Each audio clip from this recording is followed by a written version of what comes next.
Libra 30, 3 mounds of knowledge on a philosopher's head. These 3 mounds refer to our skills, our allegiances, and our ideals. Food for thought. Our skills, what we have bothered to learn how to do in keeping with some natural abilities and our motivation, our interests, our curiosity, our desires. So our skills are very indicative of who we are. Our allegiances, what causes we align with, what people we find ourselves allied with, the people of our lives, the community that we belong to, and our ideals, the vision that we have to improve things, to make it better and towards perfecting something.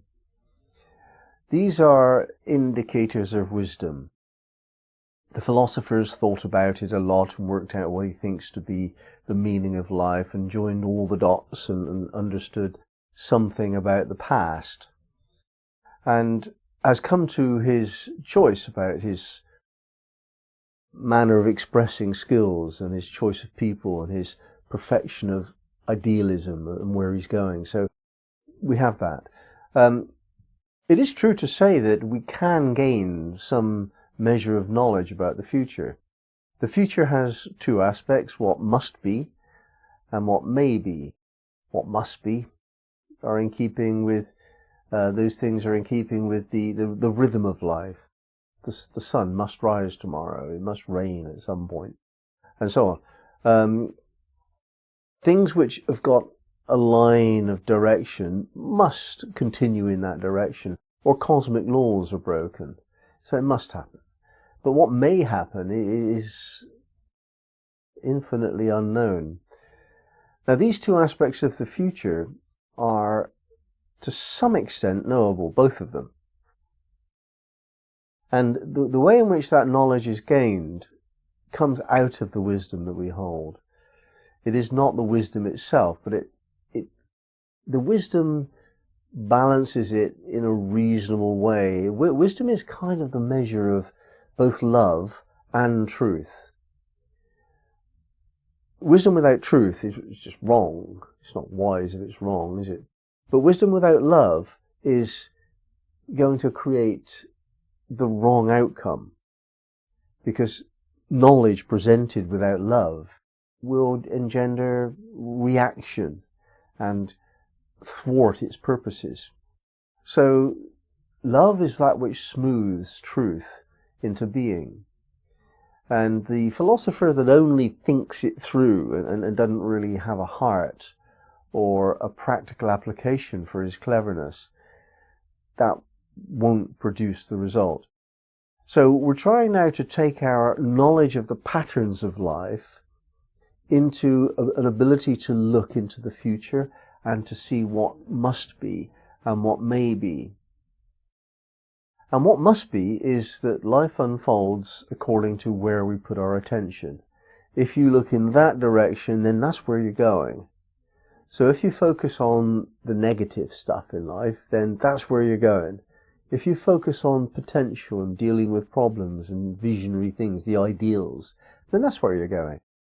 And understanding what informs your wisdom, what will always be so in your life, understanding that clearly, very clearly, brings greater and greater certainty of the path that will unfold for you. For example, I do an exercise very often, weekly certainly, sometimes more frequently, called muhasabah, where I write down the circumstances of my life, again and again and again, and I look at my personal history and I pattern it in a certain way, again and again and again, so I really know who I am. And I know who I am by what I've done and what I'm doing right now. These are the facts of the matter. And whatever ideas about my potential and my personal history and whatever ideas I might have, what are the facts of the matter? I did this. Then I stopped doing that and I did something else. There are my choices registered. That's who I am. And look at the pattern in them. That pattern is going to take me in that direction. And it would be foolish for me to think it would take me in any other direction unless I make a really big decision to shift the momentum of my whole life. That's a vast task. Prodigious. It won't happen. No, the pattern of my past is unfolding in a certain direction. The details are not known, but the essence is known, and the details are not really of great consequence. The essential message that I am, and the work that I want to do, and the experiences that I want to have, they're all pretty much set in a certain direction. This is true for us all. But what is not true, I think, is that the study of that, the study of the past, of your life, the study of the present, the facts of the matter, this isn't something that so many people do. But from this we get the flow. We get the flow of our lives. And this is the wisdom that I think that any person needs to find. What is the flow of your life? Where does it come from? Where is it going?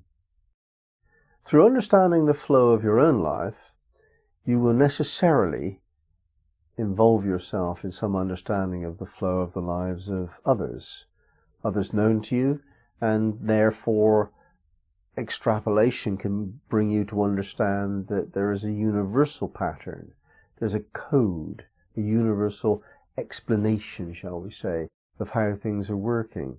And it dawns gently, slowly, quite often, into our awareness and moves us towards an improvement of our wisdom.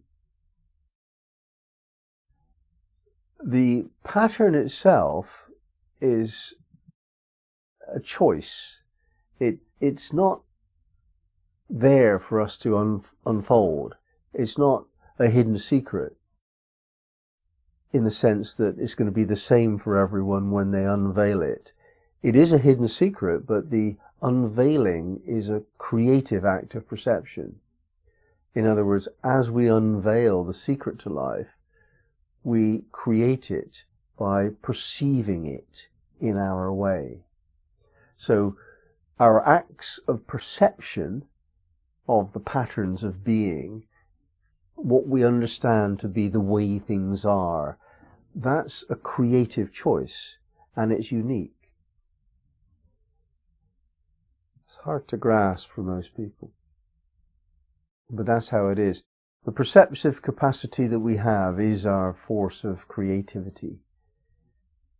In order to understand the universal code, the pattern, the meaning of life, the way things hang together, what it's all about, this is available really only to a mind that is clear and unbiased, objective. Because the shaping of our perceptions is such a personal thing. Inevitably, however clear the mind is, we're going to shape it. But the access to a reasonable sense of what's going on in the world is available with somebody whose mind is kept free of bigotry, free of prejudice, having no agenda. And the mind can only be that way if the heart is kept at peace. So the idea that somebody who is anxious and staunch in their politics and caught up in the lust for pleasure, the idea that these people can find wisdom is unimaginable in my mind. I just don't know how it would ever happen that way. But when you do have a great clarity of wisdom and a clear heart, then you can see why it all has to be the way it is, why the way wars and famine and hardship and political corruption and violence and all of these horrible things, why they have to be that way, why it is so, why it could not be any other way, why it is foolish for us to think that that's going to end. You get to understand that, and you get to understand death as well, why we die, how to die, the advantages of dying, the beauty of dying. We get to understand things quite differently. And this is only vouchsafed to those of a clear heart and a clear mind. That doesn't come from thinking only, it comes from feeling as well, and being as well, in physical form. And wisdom is the end result of a long path of questing. You have to ask questions, but when you listen out for the answers, you have to be willing to accept strange and confusing answers that don't really fit with your expectations or requirements. If your question is angled so that the only correct answer is the one you want, it's not a question. Wisdom comes from clear questions asked by a clear heart and a clear mind. Then it does come.